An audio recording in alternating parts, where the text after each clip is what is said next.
এক কদম অগ্রসর হওয়ার অর্থ কি? কাসেম নানুতুবি রহমতুল্লাহি আলাইহি 1866 সালের প্রেক্ষাপটে দেওবন্দি একটা শিক্ষা ব্যবস্থা গোড়াপত্তন করেছিলেন।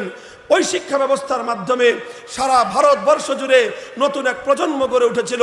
সেই শিক্ষা ব্যবস্থার মাধ্যমে শাইখুল হিন্দ মাহমুদ হাসান তৈরি হয়েছিল।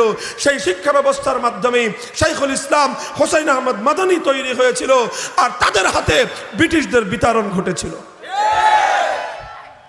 মোহতারাম হাজিরিন, আজ আমরা সেই শিক্ষা ব্যবস্থা আজ আমাদের অন্তত এই মানচিত্রটাতে 55,000 বর্গ মাইলে আমরা বিস্তীর্ণ অঞ্চলে ছড়িয়ে দিতে পেরেছি, আলহামদুলিল্লাহ।